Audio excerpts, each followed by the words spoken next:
Hello everyone, welcome to WD18, the Watford fan channel. It's your Cardiff versus Watford match preview ahead of tomorrow's game. Big game for Watford. It feels like a pivotal point in our season. We're going to be talking about the Cardiff game. We're going to be talking about that PZ7 interview, discussing that. And also, Sam put a tweet out the other day. Who is your favourite Watford cult hero? Get in the comment section. He went for Jose Holebas, I believe. I think there's a lot of candidates. So let us know who's your cult hero in the comment section below. Thank you to all of you who are watching at the moment. Let's get going. Sam, how's it going, mate? I'm all good. The fact that you've just mentioned Jose Holebas has just lifted my mood even more. So, no, just a really good week. I think the fact that, as much as I love watching Watford play, I think the amount of games we've had, I think it's been good to have a week off. And on top of that, the Zinchenko interview was really, really good. So, I'm really good to see the amount of people that have enjoyed the interview as well. So, yeah, I'm all good. Thank you. Brilliant. We've got a comment. Hi, Jacob. All good, mate. Thank you so much for watching. Rudy in the chat as well. We've got Elliot, the main man as well. Sam and Elliot. That's the iconic duo. I mean, we have Dini and Carlo, Sam and Elliot. Elliot, how you going, mate? You good? I'm honoured to have been mentioned in the same breath as Dini and Agarlo now. I feel great. But yeah, I'm all good. Yeah, all good. Top man. We've got a lot to discuss. I'll tell you what, Sam, you mentioned PZ7. It was an absolute pleasure for us three to interview Philip on, was it Tuesday? We got the video out on Wednesday. Oh, look, someone's already mentioned the new trim, Elliot. Oh, told you, mate. We were talking about that for like 5 minutes before the video. Mate, the lockdown bonnets are well and truly underway. I think I'm looking the worst by quite a distance. Elliot, mate, Elliot looking fresh.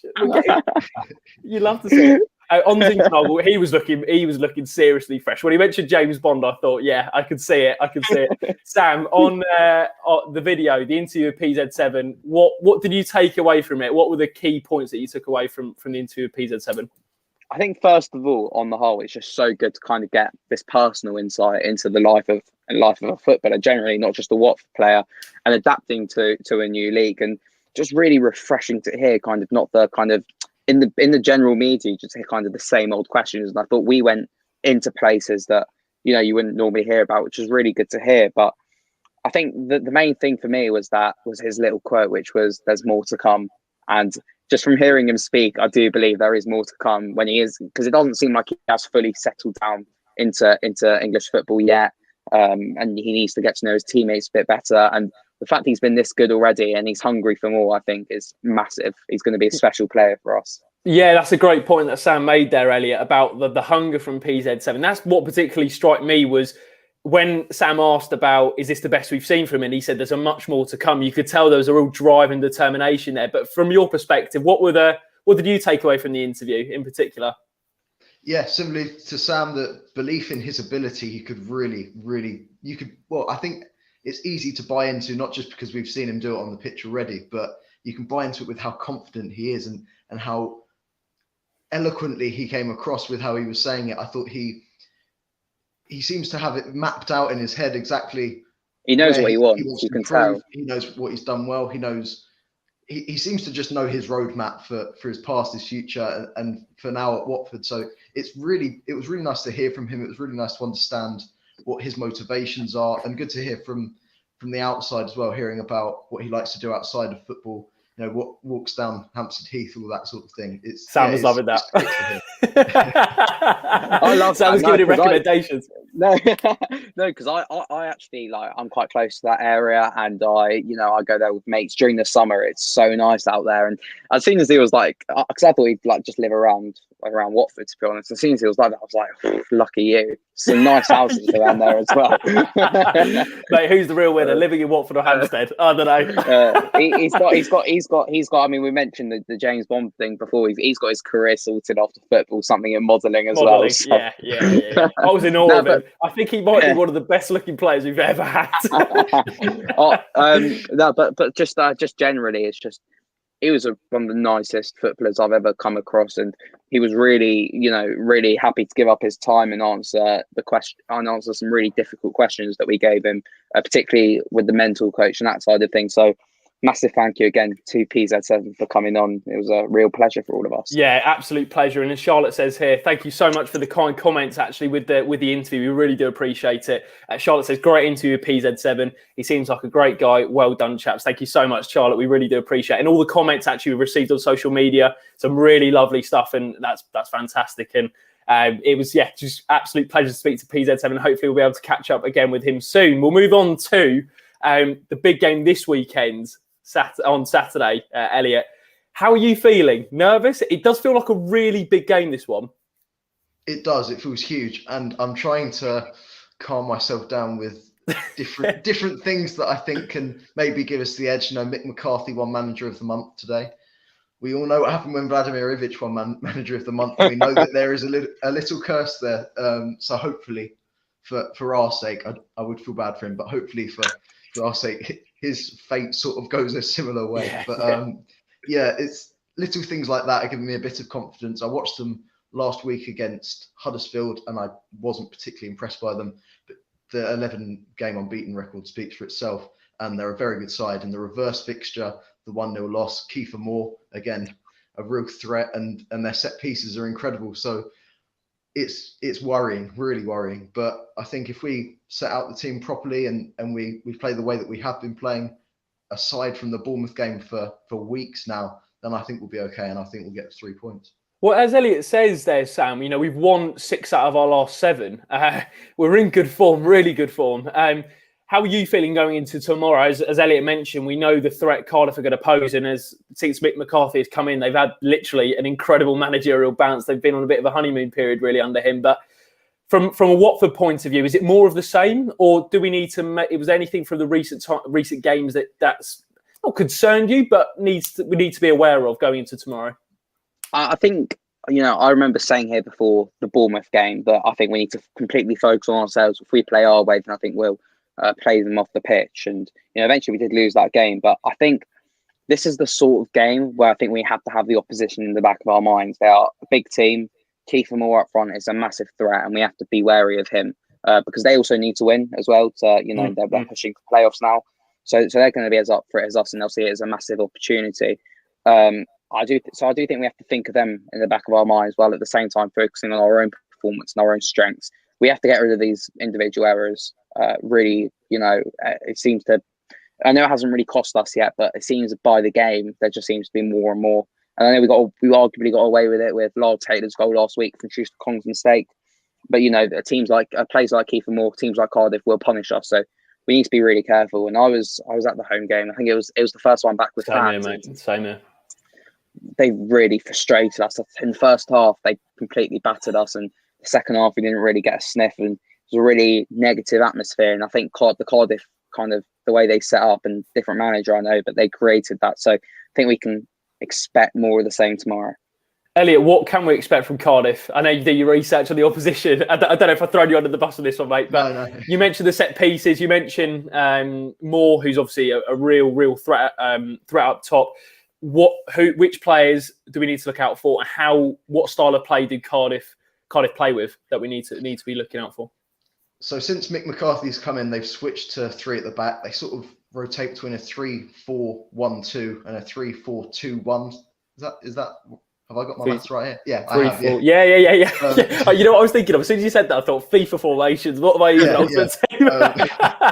Kiefer Moore's always in there. They've just lost Joe Bennett, left wing back, to what seems like quite a serious injury. So best of luck to him in his recovery. But they've also got Perry NG back, who they signed from Crewe in January, and he's been fantastic at right wing back.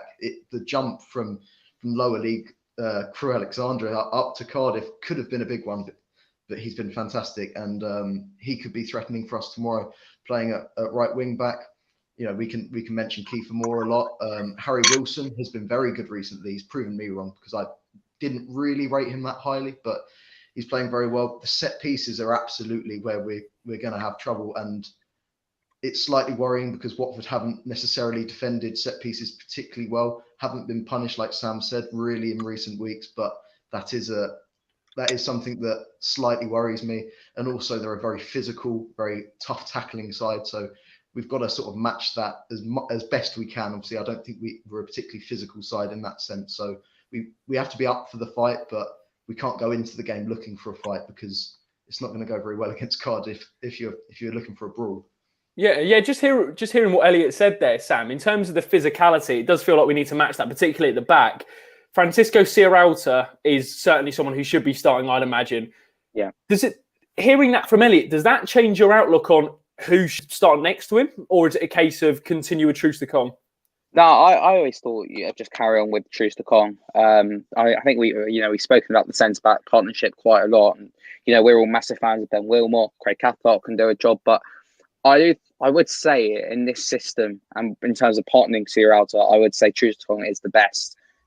He is the one who is probably more of a liability in terms of being caught out with the ball at his feet and occasionally lapses in concentration. But on the whole, I really do trust him. And with his size and his physical presence, something that, Elliot mentioned, our midfield tomorrow probably won't be the most physical. I think it is something we are going to really need tomorrow. So I'd go with Troost and Sierralta. Sierralta. Yeah, just reading through some of the comments here. Charlotte says we need Sierralta to be on form tomorrow to deal with the aerial threat from Cardiff. Expect it to be a physical game. Rudy says Sol will be a big player for tomorrow for us. I think he's always. I think player. the big player. If we're going with players to watch, I think we've made a big deal out of these set pieces. But my one is Dan Bachman. He's going to be massive because we've given him so many plaudits. Another fantastic interview if you want to go and have a look at that. Link in the description. Go give it a watch. No, we've been massive fans of Dan Bachman, but I've criticised him a lot from his set pieces. He seems glued to his goal line and perhaps scared to come out. And we need him to dominate his penalty area tomorrow, generally, just with the threat that they've got going forward. So if I want to say my player to watch, I'm going to go with Dan Bachman. Elliot, for you, player to watch. Go on, mate. A player to watch, because that actually ties into what I was going to say. I'd say Sierralta is probably an obvious one, but I think we've actually, touch wood, dealt very well with the big strikers recently. Ever since Charlie Austin against QPR at home, we seem to have sort of turned a corner, I'd like to say. I think Uche Ikpeazu was dealt with pretty well. A couple of the other strikers, can't think of any off the top of my head right now. I don't know why, but there have been a lot of big strikers and we've managed to cope pretty well with them pretty much since Charlie Austin. So if we can keep that good run going, because that was a real problem, I think where actually most of our problems came from at the start of the season, dealing with the big strikers, dealing with the physical players. But I think since Sierralta and Troost-Ekong have nailed down their spot and really looked confident, I think Troost-Ekong in particular has looked really good in the past 2 games. So hopefully that means that they'll be able to cope with the aerial threat of Kiefer Moore and the physical presence of Kiefer Moore, because he is one of the best, if not the best strikers in the league, in my opinion. And he could really, really cause us problems tomorrow if we don't deal with him properly. So, Sierralta is the absolute key, and Troost-Ekong alongside him as well. Yeah, that is going to be a fascinating battle, considering we have one of the best defences in the league, and we know how deadly Cardiff could be going forward. Cormac says, Wilmot, you mentioned there, Sam might be good alongside Francisco. Ollie says Troost-Ekong needs to have a good game if he starts. This is the one I wanted to throw over to you, though, Aaron. From Aaron to you, Sam. I'd expect they'll let us have a lot of time on the ball, Cardiff. Have to get PZ7 on it as much as possible. Again, key player to watch. What we mentioned in the interview was about his favourite position, didn't we? And he said that I think he prefers playing out wide. He didn't really care whether it was left or right because I think he likes to get balls in. But what we've seen from PZ7 in central areas, I've been really impressed with. We mentioned the stamina, the work rate, but actually what he's giving us on the ball as well. Do you think he's vital for us tomorrow, or do you think it might be another battle? Yeah, because it seems that Cardiff do, I think, I don't want to say sit deep, but they are very organised from what I've seen from them on Sky and against us, that kind of thing. And I think something that really impressed me, particularly against Nottingham Forest, was even if he isn't seeing a lot of the ball, he does get into those pockets, kind of those areas in between the lines that we haven't really had a player in a long time who does pick up those spaces. And it's going to be important tomorrow to kind of find him in those areas and allow him to create things and, hopefully get his goal and do the goal celebration as well. But it's going to, I think he will be massive. I think everyone tomorrow is going to be really important. It's one of those games where everyone has to step up and be on it. Otherwise, we are going to get punished, unfortunately. Yeah, Llewellyn says in the chat, Cardiff have an injury crisis at wing back, supposedly. Sart and Kiko could have another field day. Elliot, cross over to you for that one. I mean, those guys, when they're firing on all cylinders, as we saw last week against Forest, I mean, the first half in particular, I mean, they were just causing absolute havoc. But again, is that where you feel the game might be won and lost? Yes, the set pieces, but going forward for Watford, is that certainly something we need to look out for? Yeah, particularly at Cardiff's left back, because like I said, with Joe Bennett being out, I think they'll be okay on the right if Perry Ng is. I don't know if he's going to be rushed back. But Mick McCarthy said today that he should be fit for the game. So I think it's less so on Ken Sema and Adam Massina's side and more so on Soren Kiko's. And I agree. Yeah, there could be a lot of problems caused by Watford on that side. I think that's the key, as it always has been, with Kiko overlapping and with that bit of link-up play, and actually how they've started to bring in the far right central midfielder, whether it's been Zinkernagel or João Pedro or whoever. I think their link-up, having that sort of triangle on the right-hand side, has worked really well, and it's not isolated from the rest of the team. And I think they just bring in the whole team, and then the crosses are always threatening. It'd be great to have someone like João Pedro getting on the end of it a little bit more, but I think that's more team cohesion that maybe needs to. It's difficult because I think with Andre Gray it worked quite well, particularly against Wickham, but I think maybe if the crosses were a little bit more accurate, I think this is maybe being a bit harsh, but I think João Pedro could get a little bit more involved in it. So I think we could really cause them problems. It is difficult with the back three that Cardiff pose, but I think that right-hand side is the real threat for Watford tomorrow. And I'm really looking forward to seeing what they do to whichever poor soul is playing at left wing back. For Elliot, just you mentioned João Pedro there. Just on that, could you see him going back to the striker position for this one? I can't see him staying in central midfield. I understand. It was good fun though, wasn't it? It was good fun. I actually couldn't believe my eyes when I saw them line up and I saw that we're playing Philip Zinkernagel and João Pedro in central midfield, something that I did not think would happen about a month ago, but it worked. And that was something I asked Xisco Munoz about, just how that worked so well, because it's not sustainable. We will get caught out by teams that aren't maybe as defensive as Nottingham Forest and that don't set up in that way. And I don't think that would work at all against Cardiff tomorrow. So I think João Pedro should go back up front. I feel bad for Gray because I don't think Gray's been bad by any stretch of the imagination, but João Pedro is a better striker than Andre Gray. I think that's just. I don't want to say that's a fact, but I think it's pretty common knowledge that João Pedro is the best striker at Watford Football Club. Yeah, very true. Elliot mentions the question he asked to Xisco Munoz on João Pedro. We're gonna give it a little play now, and then we'll get back to your questions in the comment section. Like for the player, like idea for PlayStation, huh? Would you play with 5 strikers? Huh? No, but I repeat all the time the same answer because I have a very good luck, and sometimes I think you need the best player in the pitch. I think we have luck because Joao play in middle, striker, winger, goalkeeper. I think no, but he is ready for playing all the situation. When you have clever players, and the talent, and with this ambition for play, because they won't play also, is very easy for coach, because you can put the flexibility situation in difference of the game. Sam, question from Charlotte here. Who should we start in midfield alongside Hughes and presumably Chalobah? Obviously, as Elliot mentioned, it's unlikely we're going to see João Pedro there again. What's your answer to this question from Charlotte? Philip Zinkernagel for me, because I feel like he's just, as I mentioned before, he's that player who could pick up the ball in between the lines, in those pockets of space, and create things for us. And if we are going to be under pressure occasionally at times, I feel like he's the player who can bring the ball forward for us. So I go Philip Zinkernagel. And I'll throw this one to you as well, Sam, on Ken Sema. Great question here from Aaron. Does Sema keep his place, or could he do with another week off? Not too sure. I think he will keep his place. If I'm being realistic, I think Xisco season is important, which is why he hasn't, I don't want to say drops, rested him yet. We're not seeing the best of Ken Sema at the moment. I think he looks knackered. I think time will tell whether a week was enough for him. I probably wouldn't play him twice. I probably wouldn't play him against Rotherham. Is it Rotherham on Tuesday night? Yeah, Rotherham on Tuesday. Yeah. Yeah, so I probably wouldn't play him both. But yeah, and also with the lack of central midfielders at the moment, because presumably it would be Zinkernagel going out on the left, and we'd stick a Cleverley or a Gosling in the middle. But as they're not available yet, I'd probably keep it the same.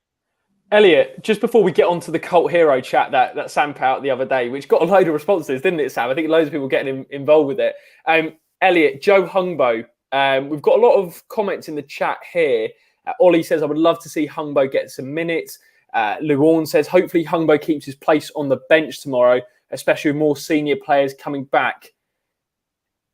Does he stay on the bench for you? Is this a time for Cisco to say, right, well, Hungbo, there's a couple of brilliant games, brilliant cameos. Is it a case of showing even more faith with him, or is it about managing his expectations a little bit, in your opinion? I'm sort of sitting on the fence here because I'd say both. I think we should just step up the minutes slightly. I think he's played 12 to 15 minutes in the past 2 games. I'd maybe give him 20, 25 minutes. I'd bring off Ken Semmer after maybe 65, 70 minutes tomorrow, because I just think he's playing non-stop and he's not even going to get an international break, like an actual break. So he'll probably be off with Sweden and playing even more. So we need to just give him some sort of rest between now and the end of the season, because it's going to be a really tough run-in. So I would maybe bring on Joseph Hungbo on 65, 70 minutes and then give him the start against Rotherham, because I think that would be fun. And I think it's the perfect opportunity to give him those minutes. I don't want to underestimate Rotherham by any means, because they are a good side and they can pose a threat to Watford. But I think he is definitely talented enough and capable of playing against Rotherham and having a good game as well. So 25 minutes tomorrow, full game against Rotherham. I think that's about right. And just give Ken Semmer a rest, because he's just playing non-stop at the moment. Yeah, he is, isn't he? Rudy says Hungbo's great potential and it should at least keep his place on the bench. It'll be interesting to see what happens with Joe tomorrow, and fingers crossed we'll get to see more of him in the future. Sam, we'll move on to cult hero chat. Now, I saw your tweet. Actually, first off, what I will say is if you haven't already liked the video, please do leave a like, subscribe to the channel if you're new, and comment down below in the live chat, or if you're watching this back, your thoughts on the preview, your thoughts on tomorrow's game, and your score predictions as well. Cult hero, though. This is where I want to ask you guys, who is your Watford cult hero? Not a legend, but not in that bracket, but just underneath the Jose Holebas category, I think. That's what we're going to call it. Sam, why is Jose Holebas your cult hero, your Watford cult hero? For me, I think whenever Jose Holebas played, I just had a smile on my face, knowing that he would get a yellow card every single time he played. I loved the passion that he showed. He played for the shirt. So many times where people just thought he wasn't interested, he came back and completely silenced the critics every single time. And he was absolutely quality in that 18-19 season. I watched back, I don't know if you remember, during the first lockdown, the BBC replayed the FA Cup semi-final against Wolves. And that was the first time I'd watched the whole game back. I didn't realise how good he actually was that day. He was unbelievable. So good. So for me, it's going to be, it's Jose Holebas, mine. Yeah, I tell you what, just on Holebas, I'm seeing some good comments coming in. Just on Jose Holebas, what I think I always forget is he was close to. Well, he didn't know he had joined Watford, which is unbelievable. I think his agent did the deal, and then he got told, and he was like, "No, I'm not joining." Whatever. He then was kind of frozen out by Kike in the first season, then got his opportunity, and he didn't really look back from there. But for you, what was it in particular about Jose? You mentioned the kind of. You could tell he would die for the shirt, but about maybe, was it just that he was like almost a fan playing on the pitch in terms of his passion, in terms of his desire, in terms of his just absolute passion for the club? You read the comments as well. I'm having a look at the comments. He was an absolute lunatic. I think. I don't know why. Now I was midway through saying that, and I was looking at the comments. I don't know why. That was just. I think for me, the turning point with Holebas was the little confrontation with fans away at Southampton. And I know you can perceive that perhaps that he wasn't happy at the time, but I thought that was the changing point, showing that he actually cared and that he was sharing the fans' frustration. He was almost, I think, saying to them, like, look, we know we're not good. You don't need to criticise us. We're trying our best. And the week after that, we saw that centre-back performance against Chelsea when we won 4-1. And he was unbelievable that day. And under Javi, from that moment onwards, I think Javi really utilised that passion within him. And just there's so many Jose Holebas moments that just stick with people. You know, Middlesbrough away when he scored that screamer. But for me, great goal. The last day of the season when we got battered, was it 4-0, 4-1 against West Ham? Can't remember. And he got sent off and it looked like he was going to miss the FA Cup final, and he was gutted. Like, you could tell he was gutted, and my heart sank for him. went out to him as well. I think it was overturned in the end, and he did play in the FA Cup final. But yeah, I just love Jose. He was like a fan playing on the pitch, as you said. Yeah, Elliot, for you, cult hero. Anyone in particular stands out?